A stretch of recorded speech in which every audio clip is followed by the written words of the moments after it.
Yeah, bring that beat back.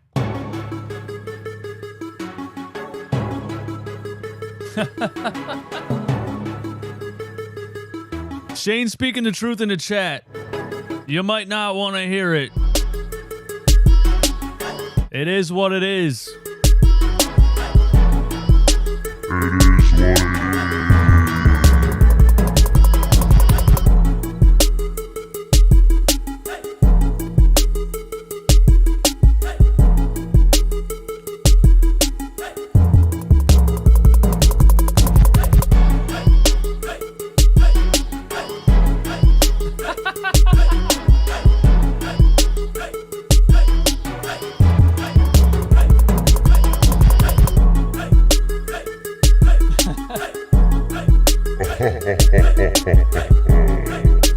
We talk about Harden because he's on the team. Why do you guys talk about James Harden all the time?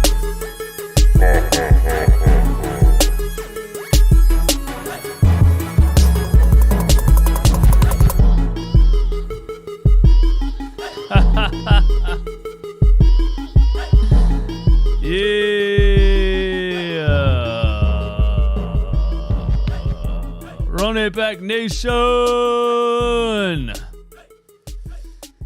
J Love in the chat. 4 minutes into the show. Eastwood is the same goofy who said LeBron is the you're out of here. See you later.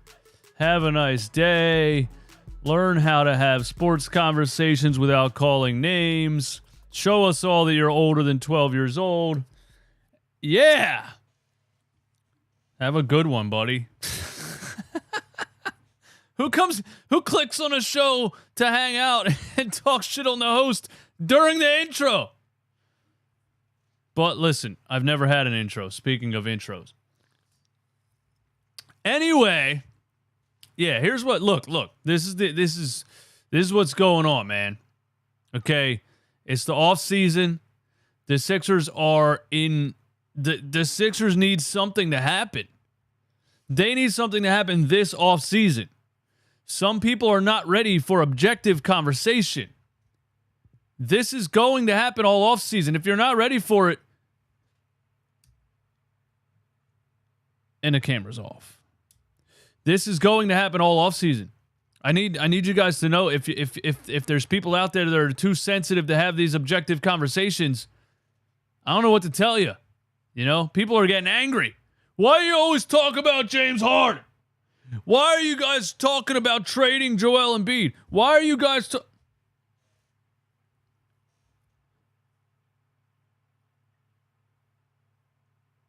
Y'all just want to sit back and be mediocre forever. Forever. Anyway, shout out to everyone in here. Hit the like button on the stream, my people. That would be greatly appreciated. Close out the chat. Hit the like button. This episode of Run It Back Philly is brought to you by Factor Meals. Go to factormeals.com/ I don't know why I hesitated right there. Go to factormeals.com/runitback50 to get 50% off your first box. Healthy food options delivered to your door, freshly cooked and ready in minutes. Factormeals.com/runitback50 for 50% off your first box. Now, listen.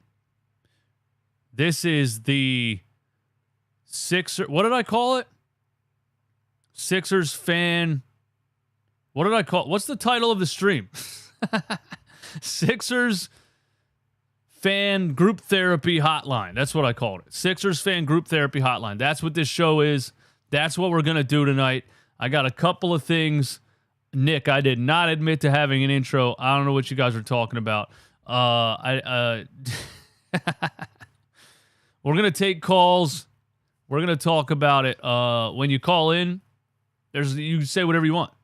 Literally anything you want. Anything you think of, anything you've been thinking of, any idea you have, any hot take you have about this. Maybe this needs to happen. Maybe that needs to happen. Maybe we need to do this. Maybe we need to do that.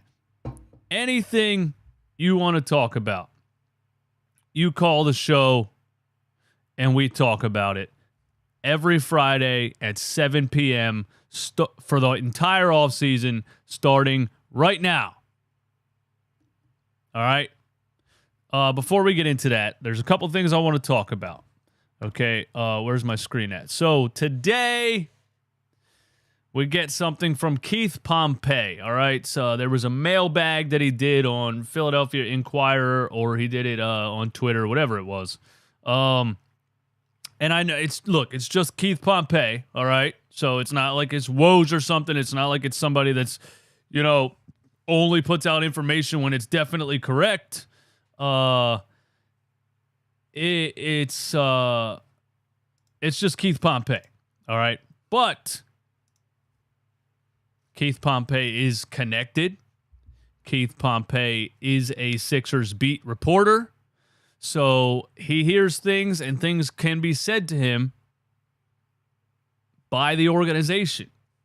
He's the guy. If the organization wants to put stuff out to the public, he's one of the guys.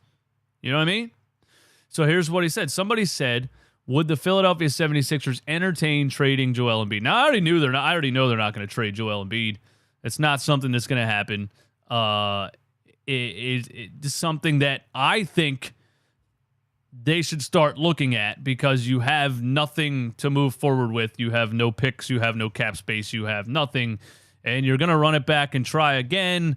And I just think, you're with Joel Embiid at 29 years old, you might be waiting too long, that if it doesn't work and then you're trying to trade him at 33, 34, you know what I mean? I'm just saying, I think they should start to consider it, but they're not going to. He's a reigning MVP. They know the only reason they sell tickets right now is because of Joel Embiid, so it is what it is. Keith Pompey said this: there is no plan to trade Embiid at any point. At any point. And I think I said that last year, maybe the year before. I said Joel Embiid's so good that you kind of just keep trying every year. You just keep trying. If Joel Embiid requests a trade that's different, then their hands are tied. And again, if Harden walks and it looks like this team has no plan, Joel Embiid might do that. But anyway, there's no plan for the Sixers to come up with that idea. There's no plan for the Sixers to trade Embiid at any point, Keith Pompey says. So yes, he is very untouchable.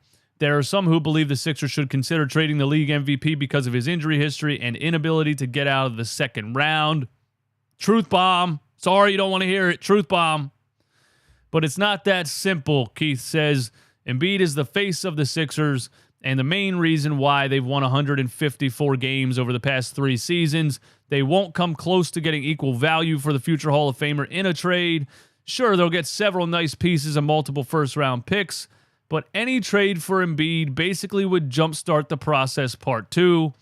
And if we learned anything from the process, nothing is guaranteed. Now, he says they wouldn't trade Joel Embiid because trading Joel Embiid would jumpstart the process 2.0. That is exactly why people think you should trade Joel Embiid. Nobody thinks you're going to trade Joel Embiid and become a contender. You know, people always have this idea that, like, okay, well, how does that make us better? It doesn't. The only reason you would trade Joel Embiid is because you have accepted this isn't working. We have no assets. We have no money. We have no draft picks. We have no cap space moving forward. We didn't get it done. The rebuild is around the corner anyway. The rebuild is inevitable. So we have to trade this guy while he's at his highest, or we're going to be screwed even more than we are already screwed. Nobody thinks, oh, you got to trade Joel Embiid to get some kind of superstar in return that's going to take you to the NBA Finals. That doesn't make any sense. Why would the other team trade the superstar? Everybody always wants to get better right away in a trade. Nobody's giving you a better player. Nobody's making you a better team instantly. The only way you would trade Joel Embiid is if you accepted that the rebuild is right here and we got to stack assets before we're double screwed. It's the only way. So he said, they won't come close to, they won't trade Joel Embiid because they won't get equal value. We know that.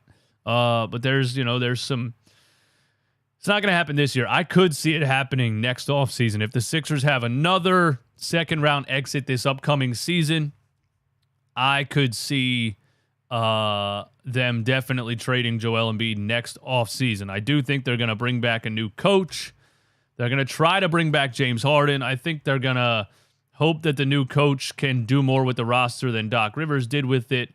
And I think that they're going to hope that Joel Embiid stays healthy. I could see them trading him next offseason if that doesn't happen.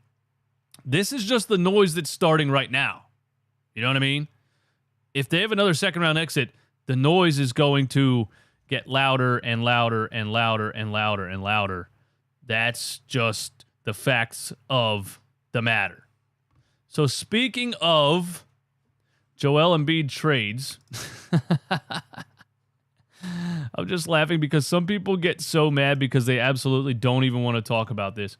But they're listening to it anyway. So my dude, Mr. Crockpot, from the Painted Lines and Sean Bernard had a conversation about Joel Embiid trades, and he just listed, a couple of potentials And he posted them on his Twitter page. And shout out to Mr. Crockpot. I got to have him back on the channel sometime soon. We worked together on a round table one time, but I got to definitely have him on the channel.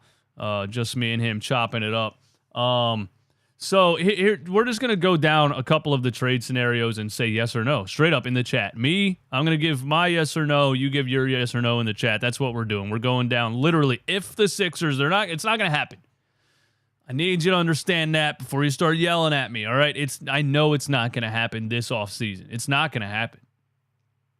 But it's the offseason. We're throwing around hypotheticals. We're just trying to have a little bit of fun here for a couple of minutes, okay? Trade scenario number 1. The Pelicans send Zion Williamson, Dyson Daniels, and picks.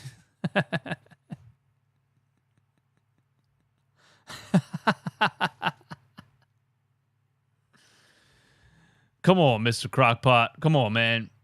I didn't listen to what they said on the show, but that's a big no from me. Zion Williamson is, good Lord. Dyson who exactly? Dyson who? Yeah, and when somebody said yesterday, the only player they would trade Joel Embiid for is Kawhi Leonard, I was like, bro, the main reason you would ever entertain trading Joel Embiid is because of the fact that he hasn't been able to stay healthy. You're not going to trade him for somebody else who can't stay healthy.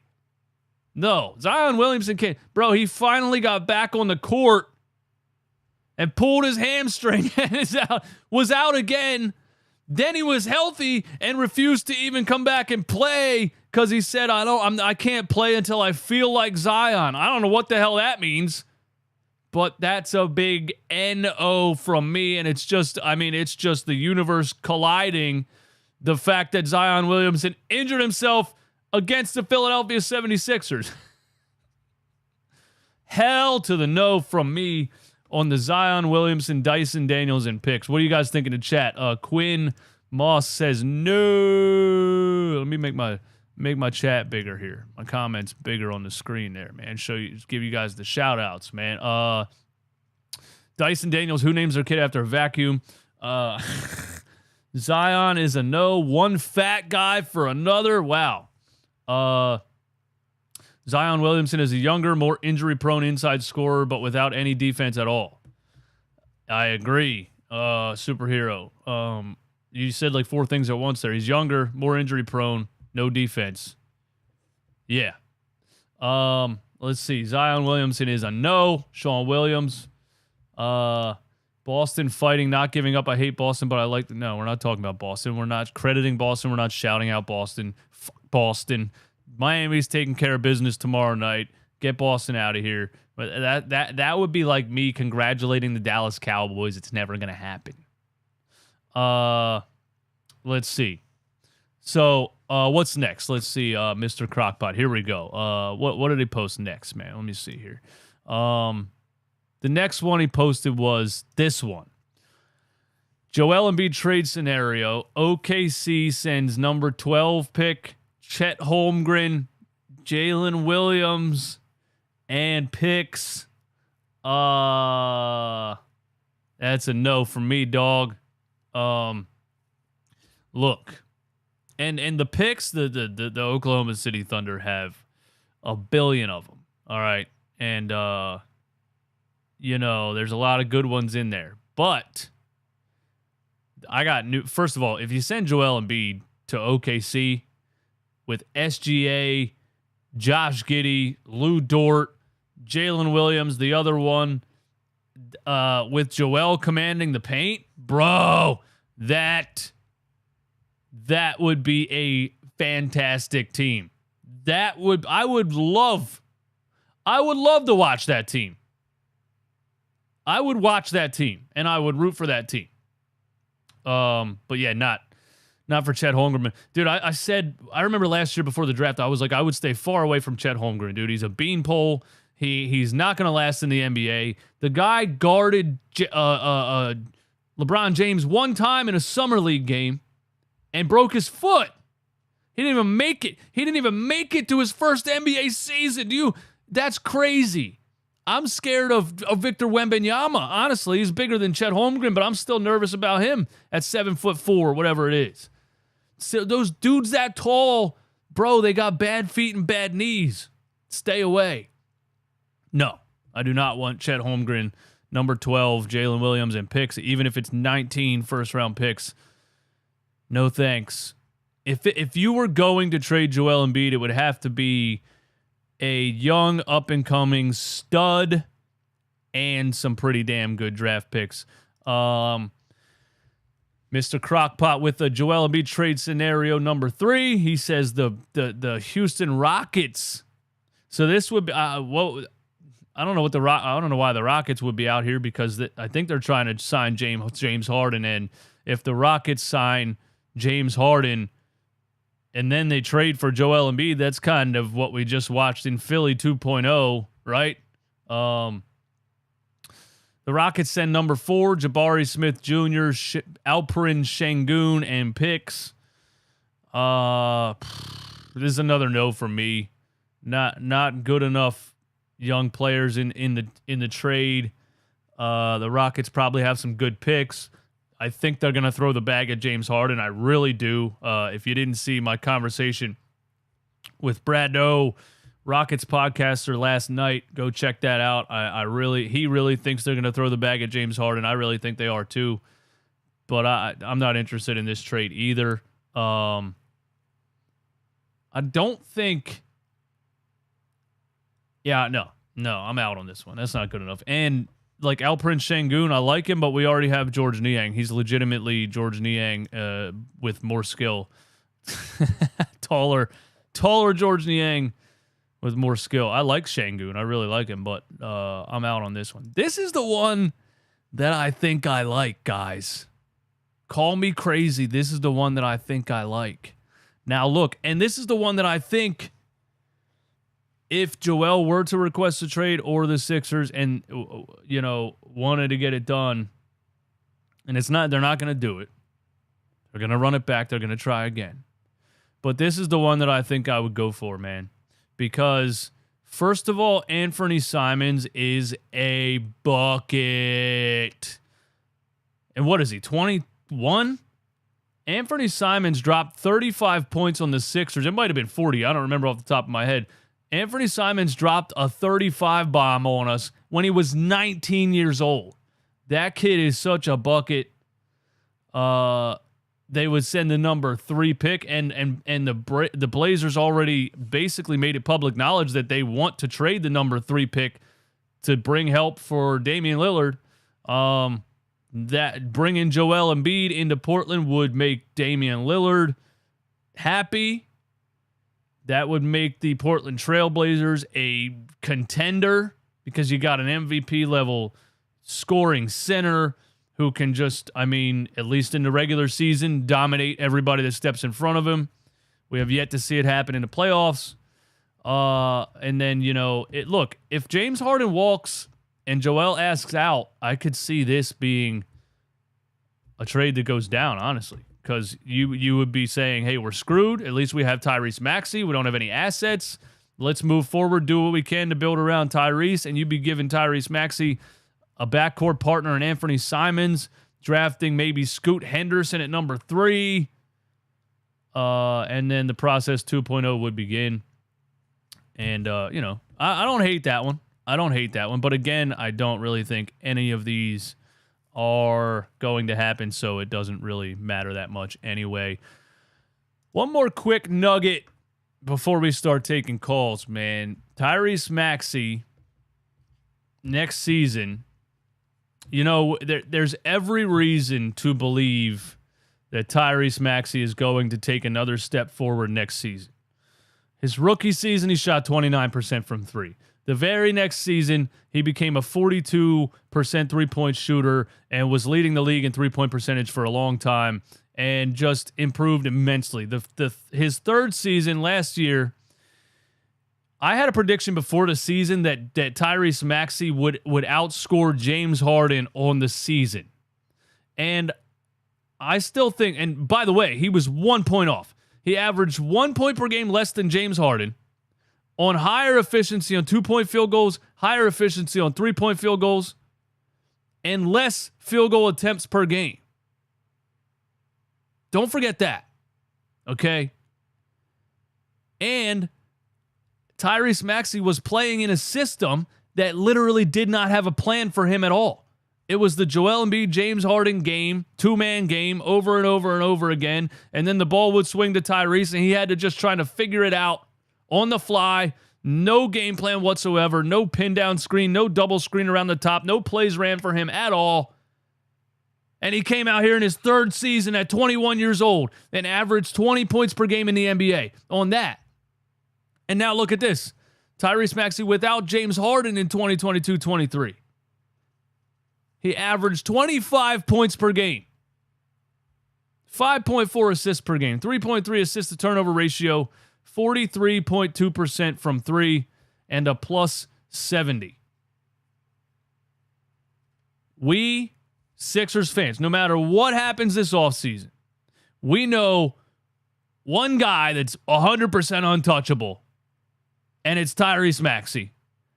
And no matter what happens with James Harden, no matter what happens with if Joel asks for a trade, if we just run it back with Joel and try to retool around him, whatever it is, we have every reason to be excited for the future of Tyrese Maxey. We have every reason to be excited for the future of Tyrese Maxey. And, you know, I'm ready for it, man. I'm ready for it. I'm ready for it. I'm ready for it. I just wanted to throw that out there before we take your phone calls. 76ers fan therapy group session starts now. 157 people in here. Do me a favor and hit the like button. Let me drop a sponsor to pay the bills before we get into it, and then we'll go right to the phone line. So I hope you're ready to give me some good energy. All right? This episode of Run It Back Philly is brought to you by Factor Meals. Go to factormeals.com/runitback50 to get 50% off your first box. If you're on the go like me, you don't always have time to decide what you're going to eat in the middle of the day, or decide what you're going to eat after work, or just, you know, you're running, you leave work at 6 o'clock and you stop at McDonald's on the way home. You don't want to be doing that. You stop at Taco Bell on the way home. You don't want to be doing that. What do they even make those tacos with? Nobody knows. It's probably sawdust. You know what I mean? If you want to get healthier, you can go to factormeals.com and you can have chef-prepared recipes, cooked and delivered to your front door for as little as $11 a meal. Then you get home from work, it's on your doorstep, bro. You open the box, you put it in the microwave, you're eating good. Simple. It's a perfect solution for people like me. They got vegetarian options, they got vegan options, they got plus protein options if you're trying to get in the gym and build some muscle. Whatever you want to do, they got you covered. Go to factormeals.com/runitback50 for 50% off your first box. That is factormeals.com/runitback50 for 50% off your first box. Now, we go to the phone lines. Where's my phone at? Yeah, let's get it up here, man. Let's go to the phone lines and let's get it go. Oh, I didn't even put the number on the screen. Hold on. Let me get the number on the screen here. There's the number and there's the access code. 605-313-5879. 605-313-5879. Say whatever you want. Say whatever you want. Whatever you think needs to happen. Whatever you think might happen. Whatever you think is going to happen. Would you consider trading Joel Embiid? How do you feel about some of those trade scenarios that we just went over? Are you excited for the future of Tyrese Maxey? Are you content with the Sixers running it back and trying again with a retool or a what did we call it the other day? A soft reset, a pause year. People were calling it a pause year. A pause year. I don't think you have time for a pause year because, you know, Joel Embiid is he's not going to play forever. He's not going to play forever. Let's get let me make sure my sound is on so you guys can hear it. We got Matt on the line. Matt is on the line. I haven't done this for a minute, man. I haven't done this for a minute. Let me make sure I do it right. Matt, you there? I am. Yo, Matt, what's going on, my man? Hey, how's it going? Just this is Matt L, by the way. Matt L, what's up, man? In case you weren't aware. How you doing? Hey, I'm good, man. How you doing? Friday night. Good, bro. Yeah, chilling, man, hanging out. Yeah, I appreciate you taking the calls. First off, before I give anything out, most therapists charge by the hour, so least you guys can do, give a like, maybe a super chat, maybe a membership subscription. Yeah. If I could speak. Yeah. Go with that. Support independent content creation. Man. Yeah. Exactly. So I know I mentioned that soft reset the other day. I just want to clarify. I don't love that idea. Thank you for that. That made a good video clip for me. So thank you for that, man. I appreciate that. Anyway, go ahead. Yeah, no problem at all. I don't like trading Embiid. I don't like the soft reset, but the problem is we're just in a rough spot right now with this franchise. Yeah. Because there's too many mistakes along the way by too many different people. But so if Harden walks and we get nothing for him, I've been spending some time recently coming up with some Tobias Harris trades. Okay. Where I'm trying not to hurt the cap too much long term, but also help the team, because I feel like, 2 years ago we were a 4 seed when Simmons was sitting out. We can still be a good team with a roster without James Harden. It's just, if we could turn Tobias into like a couple of good pieces, we could still be competitive. I know it's not like exciting. I don't know what pieces you're going to turn him into, though. Who's giving up? I mean, you need a team that's just going to take the contract. I think it would just be one of those salary dump kind of things. Who's giving you good pieces for Tobias Harris on an expiring $40 million deal? So let me throw a couple towards you. Go ahead. I came up with way more than a couple, but you don't want to be on here for the next 2 hours. So, so first one's kind of like a solid, in my mind, it's like a solid double. You're going to try to find teams like the Spurs, the Hornets, the Pacers, teams like that are under the cap, that you can take advantage of them being under the cap. And I know we don't have a whole lot of assets. We've got like 5 second-round picks and a first-round pick to trade the next 6 years. Yeah. That's it. But I feel like if you trade him to one of those teams, like San Antonio, for instance, you could trade him for, you can let me know what your thoughts are, however you want to do this. San Antonio, you could trade him for Doug McDermott, Zach Collins, and Devontae Graham. It's not sexy, I know, but it's basically like, What do the Spurs benefit from that? Is what I'm saying. So the reason they would do this is Devontae Graham is owed $12 million for the next 2 seasons. So they would get Harris. They would take on a little bit more salary for this upcoming year, but they would get out from his $12 million in the following year. Yeah, that's McDermott true. McDermott and Collins are both free agents after this year as well. That's true. That clears up some cap space for them the next 2 years. Yeah. Right. All right. What else you got? And then on top of that, they can buy out Tobias and save more money, or maybe trade him for something else at the deadline.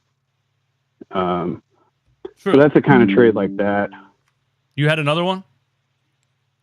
Oh, I have more than just one, but I'm not going to. Obviously, I'll keep it to like maybe a couple. Yeah, give me one more. Give me one more. All right, so one more then. Pressure. All right, so this is the more ballsy one, I guess, for lack of a better term. Okay.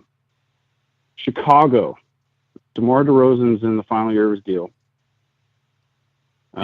They might be kind of blowing it up. They might be. So if they were willing to take Harris and Korkmaz, also $5 million expiring contract, or DeRozan, why would they give us DeRozan? Because we're also going to take Lonzo Ball. And I hear me out for like 2 seconds. I know he hasn't played in 2 years, but he would be a perfect fit with Maxey if he was ever healthy again. Oh yeah, he absolutely would. And worst case scenario, he has $20 million left on the books for one more year after that, and then you can do this whole trade and expiring contract thing again. It just wouldn't be as expensive as Tobias. Yeah, It'd listen. Be half that. For me, the Sixers been so trying. Those to are a couple ideas. Yeah, the Sixers been trying to trade Tobias Harris for a couple of years. And Matt, thanks for the call. I'm going to hang up and continue my response. The Sixers been trying to trade Tobias Harris for a couple of years.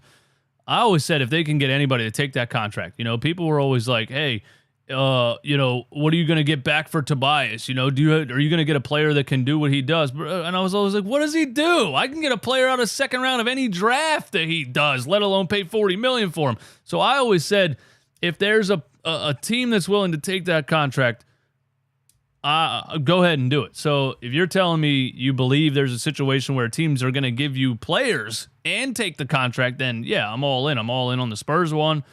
The Bulls one, Lonzo Ball he's showing no sign that he's ever going to be healthy. It's really sad, man. He can't get this knee pain to go away. He's had multiple surgeries on it. It's tough. DeRozan, I'm not really interested in at all, especially with Joel Embiid. I need a 3-point sniper. You know what I mean? DeRozan is straight out of 1995.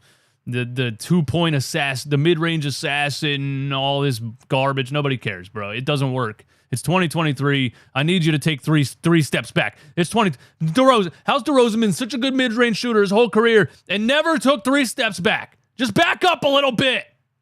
No, I don't understand. I don't understand the DeMar DeRozan thing. But again, if somebody's going to take Tobias' contract, I'd be all for it. And I guess you're right. That would be the soft retool or soft reset that we'd be talking about. And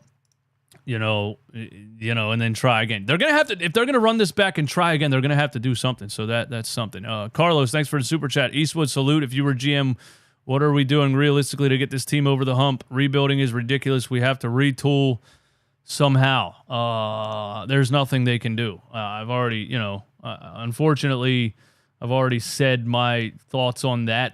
I don't see a way for this team to do much of anything as far as getting over the hump. You need a player that can get you there. You need a player that you can combine with Joel Embiid to get you there. Now, if a new coach gets even more out of Tyrese Maxey than Doc Rivers did, which Doc Rivers doesn't even really seem like he tried to get more out of Tyrese Maxey, maybe Maxey becomes a star this upcoming season. Maybe James Harden walks and Maxey becomes a star, and we're talking about something totally different. But we'll just have to wait and see for that. Let's try to get to these callers. I'm going to try to keep you under 2 minutes so we can get through everyone, all right? Riley on the line, or is it Richard? Sorry. Where we at? You're on the show. What's up, DJ? What's going on, man? Is it Richard? Is it Riley? I'm sorry. It's Riley. Riley, what's going on, man? What you got? Nothing much, man.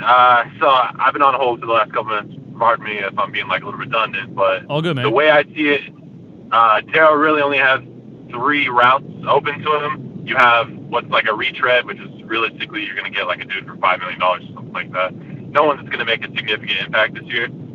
So you're kind of stuck with letting go of Harden. Like it's a bad look trading everything you traded for Harden, but at the same time bringing him back is not going to do much, especially when you have nothing as far as cap room to build around the two. Right.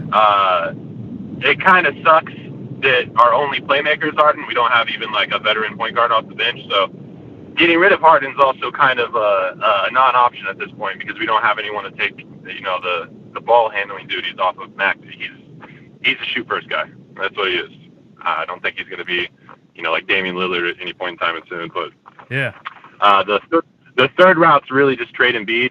There's a package that I guess it's kind of floated out there for a couple weeks now. Whenever we lost Game 7, which is one you didn't talk about, which is the Knicks. Yeah. R.J. Barrett, maybe Emmanuel quickly, and a couple of picks are really the only like real rebuild route I see. I mean, there's options out there, but none of them are going to get you to where you want in the next 5 years. R.J. Barrett, Emmanuel quickly, and picks.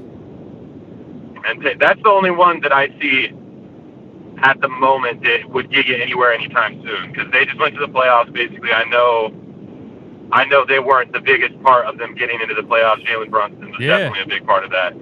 Yeah, but, we'd still be without that facilitator.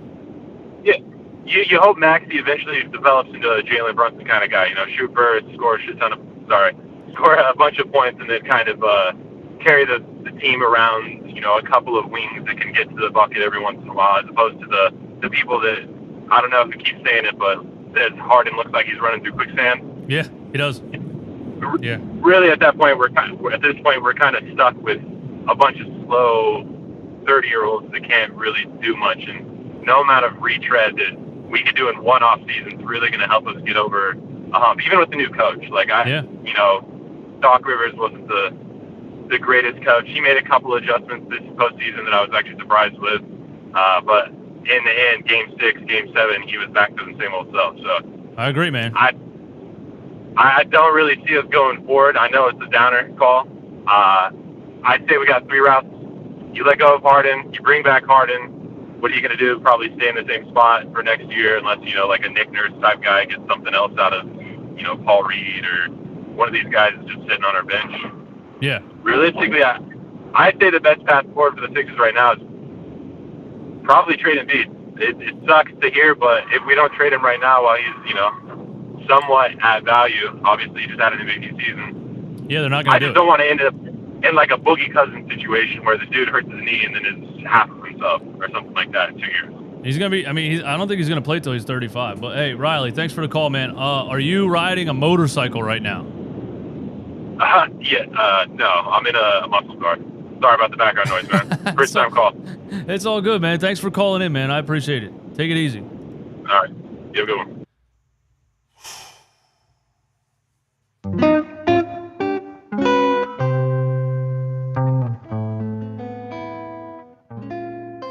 Riley, I appreciate you. But yeah, I think the sound came through the stream more than you probably thought it did. But the Knicks for R.J. Barrett and Emmanuel quickly. I don't know how that gets you really anywhere. You're looking. First of all, Emmanuel quickly and Tyrese Maxey is a little bit redundant. They played together in Kentucky, but they are essentially the same player, except Maxey's a better 3-point shooter. Maxey quickly and R.J. Barrett. That sounds like a rebuild to me. You know what I mean? That sounds like a rebuild to me. What you're looking for is that perimeter player that you can pair with Joel Embiid. You're looking for Shaquille O'Neal's Kobe Bryant, Shaquille O'Neal's Dwayne Wade, Shaquille O'Neal's Penny Hardaway. You're looking for that guy. You're looking for Michael Jordan's Scottie Pippen. You're looking for that. You're looking for LeBron James's young Kyrie Irving. You know what I mean? You need somebody there. It might be Maxey. He might still be too young. I don't know. But I don't think R.J. Barrett and Emmanuel quickly get it done. Dalen on the line. What's going on? Hey, what up, man? How's it going, man? What's up? It's going good. I only got one question. So I know a lot of people have came out and said that they would like to have Nick Nurse as the Sixers' next head coach. Yeah. Well, me personally, I would like to rewind and ask this. Let's say we go up 3-2 again on Boston. If Nick Nurse is our head coach, do we close them out? With the roster the way it was currently constructed, you're saying if we had Nick Nurse instead of Doc Rivers and we were up 3-2? Yes, sir. Do we close Boston out? Yeah, I think so because I think Nick Nurse's defensive philosophy is like worlds better than Doc Rivers, and the way that we collapsed. I mean, like we were 4 minutes away from getting into the Eastern Conference Finals, and Boston went on a 28-3 run. Like it was insane. Yeah, it actually topped all of the other collapses we've had under Doc Rivers. It was impressive, actually, to top all the other ones with this one, a 28-3 run. And I think Doc Rivers is the one that sits there. I feel like only Doc Rivers can allow a 28-3 run. That's clear, just lack of adjustment. I mean, they're like, you call a timeout, you come back, and they continue a 28-3 run. That's crazy to me. So I would like to think that Nick Nurse would have adjusted, would have done something differently to stop that from happening. Oh, yeah, most definitely, man. That game was so hard to watch. I turned it off and threw on some Eagles highlights. Man. It was. But I appreciate it. Yeah, man. Thanks for calling. Of course.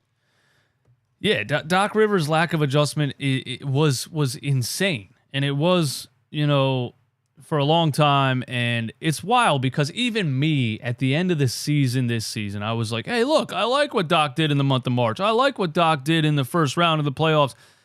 But I should have known it was coming. It's what happens with the guy. It's how he literally leads the NBA in most 3-1 playoff series losses, 3-2 playoff series losses, all that stuff. You can't lead the history of the NBA in those categories randomly. He acts like they were random if he talks about it, but no, you can't. My guy Shane is on the line. What's going on, Shane? He talks about it. Hey, how you doing? How you doing, Shane? I'm doing good, DJ. Good to hear, man. Good to hear. What's going on with you? What you got for me?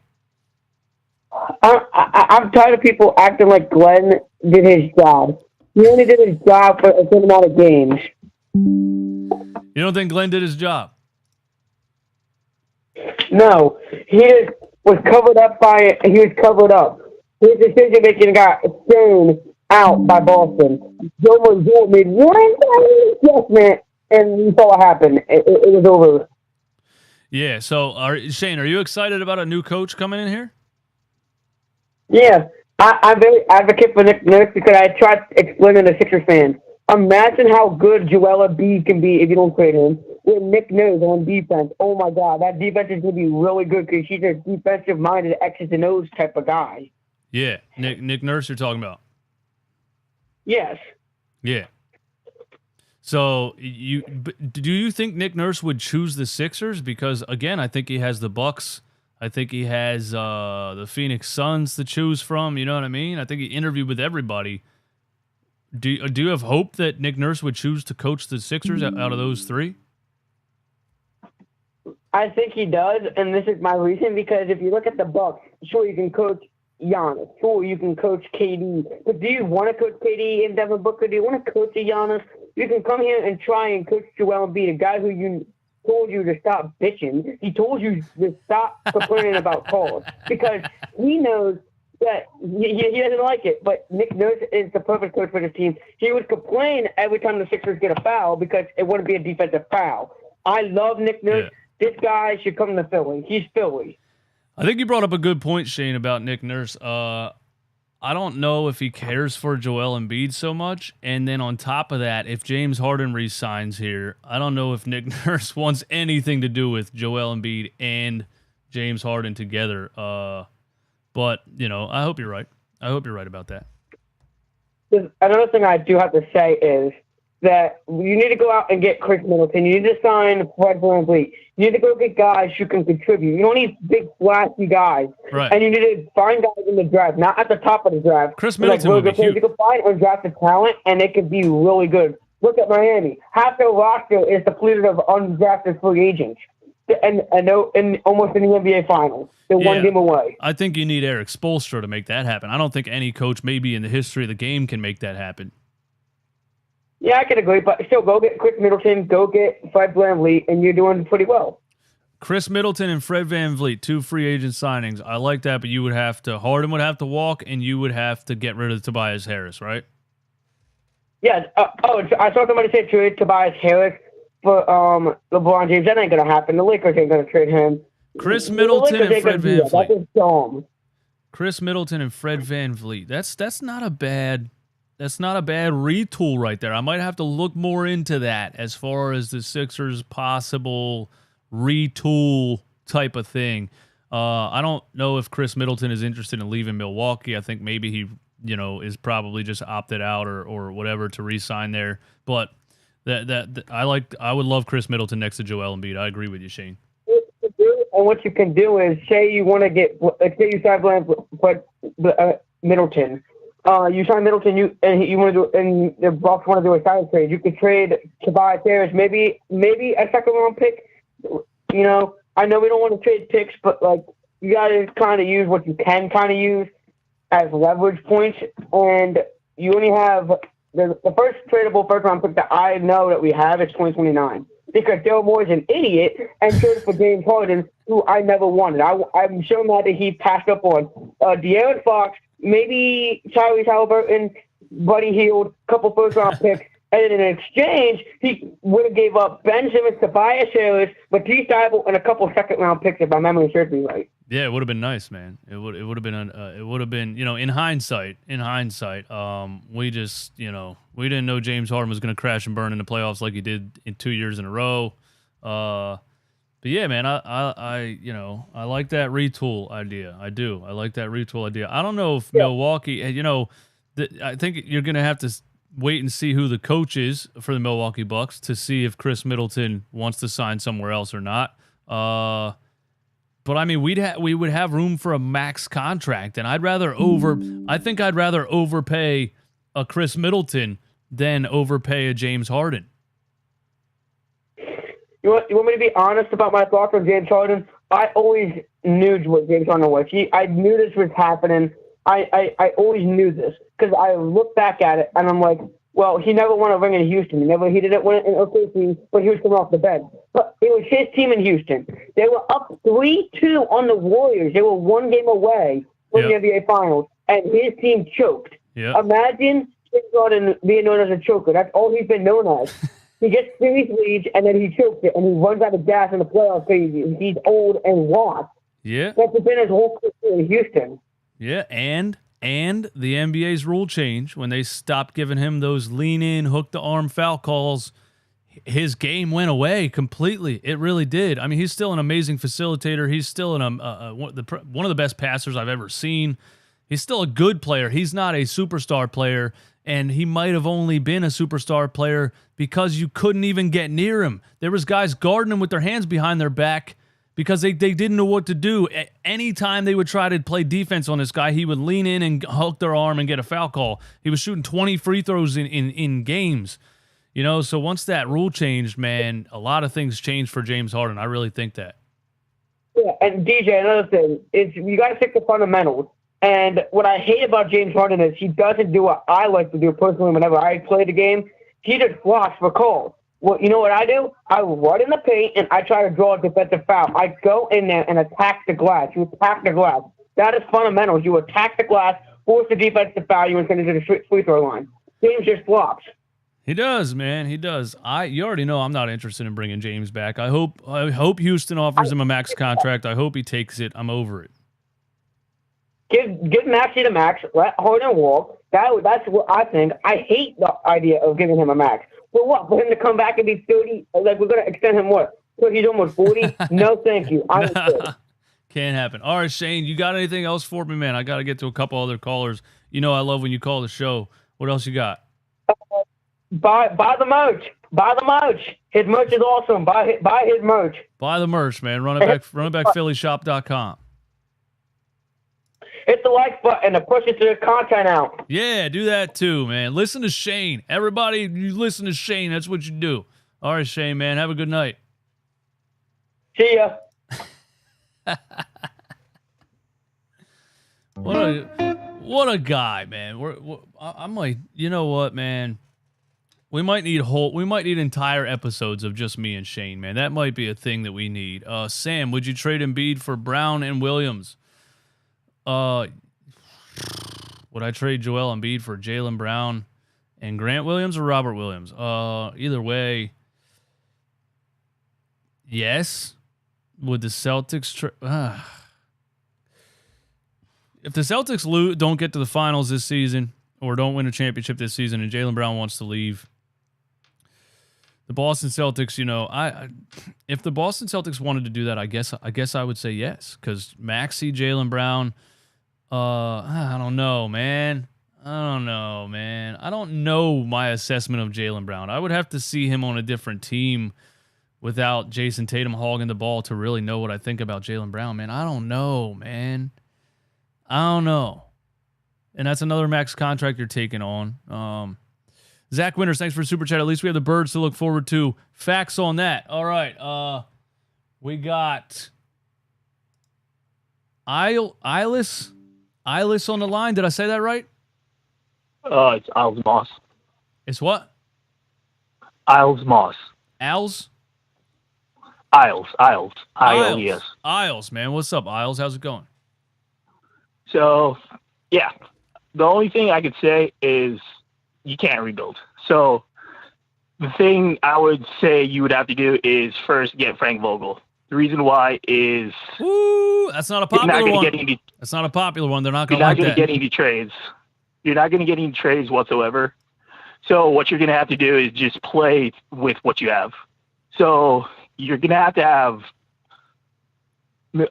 D'Anthony Melton at starting point guard. You're going to have Maxey at shooting guard. Jaden Springer subbing in for Maxey. Then who else? You're going to have Tobias Harris as shooting forward because that's all you can have for a trash player. Paul George for power forward, and Joel Embiid as center. Because Frank Vogel just takes out most of what you need, defense. Wait, did you just say Paul George? If D'Anthony Melton is basically a defensive player, Tyrese Maxey isn't really that much of a defensive player, but Frank Vogel could take out most of the defensive talents that we have. And then we could sub in Jaden Springer, see what he could do. If he thrives, then we could actually use him for the future. So that's all you can really do. Yeah. But you're not.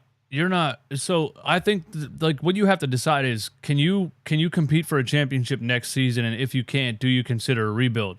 You're saying you don't consider a rebuild, but you're saying to start D'Anthony Melton at point guard and play Jaden Springer. I think are you winning a championship with that? I think the answer to that is no. It's not to rebuild right now. It's to rebuild in the next year, because what you're trying to do is make value for your players that you have currently.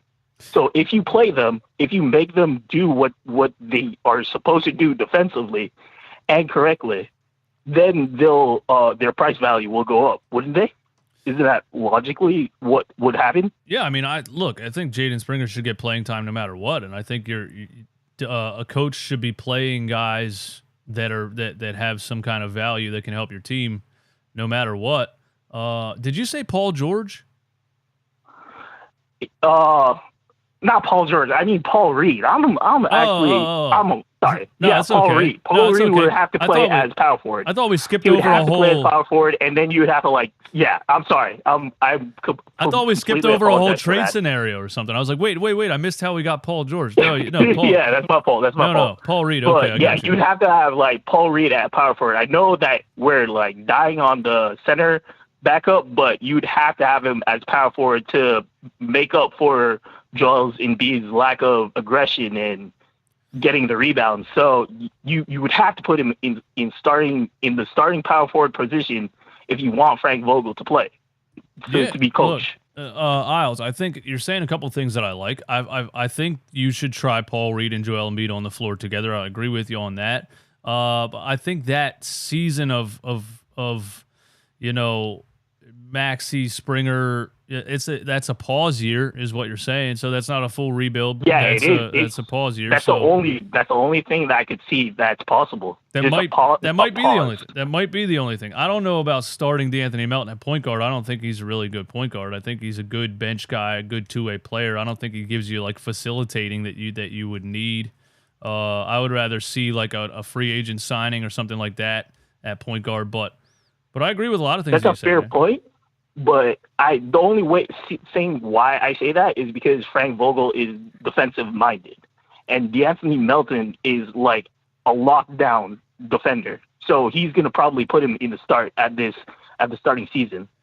Yeah. Frank Vogel had a couple teams top of the league in defensive rating, and when he left, they went back to the bottom of the league. So I mean, yeah, he's a defensive-minded coach. I agree with you on that. We need offensive creativity too, but if it's a pause year, then maybe that's what happens. But Isles, hey, thanks for the call, man. Yeah, all right, peace. Later. Yeah, I was just confused when he said Paul George. I was like, wait, did I miss like a whole trade scenario that you were talking about? But Paul Reed, I just playing DeAnthony Melton at point guard because Frank Vogel. If you hire Frank Vogel, then that to me reminds me of 2019, where they were like, we're gonna dominate everybody defensively. It doesn't matter if we can play offense, and you saw how that worked out. It was terrible. That might be what we're looking at. We might be looking at a year of just mediocrity. If James Harden walks, they can't do like a Chris Middleton, Fred VanVleet free agent signing. Tyrese Maxey being 22, running it back with Joel, and I don't know. We got one more caller on the line. What's going on? You're on the show. Thanks for waiting, by the way. Yo. Thanks for waiting. What's up? Yeah, how you doing, man? I just want to say real quick, I just found your channel literally 5 days ago. Word? I love the content, man. Hey, man, thank you. Appreciate it. Thanks for being here. So I had two questions for you. Yeah. If that's cool. It's cool, man. So I think one question that a lot of us Sixers fans have thought from, all the same results for the past 6 years. Yeah. I personally, I want to know if you agree with me. Was the 2019 playoff run with Jimmy, was that our best chance of winning a championship that year?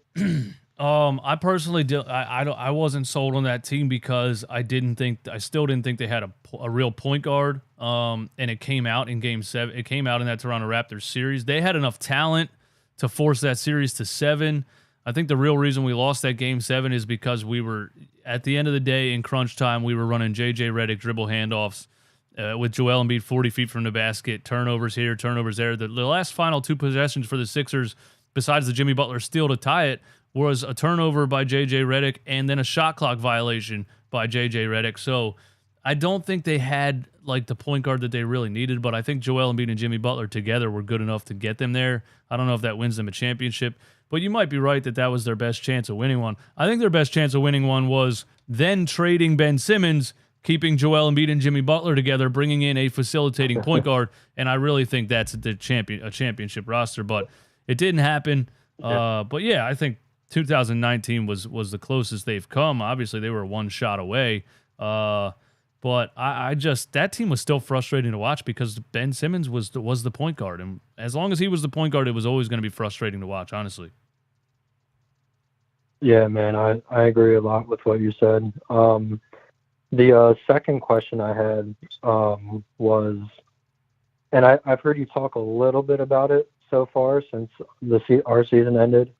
But that would be, so another thing I would ask you if you would agree with me on, well, I think you do, but we haven't had a winning culture, in my opinion. How, no matter how much I hate Boston, we gotta admit they have a winning culture, and they're just, along with Miami, those organizations are so good at just making the right picks in the draft and just developing their guys.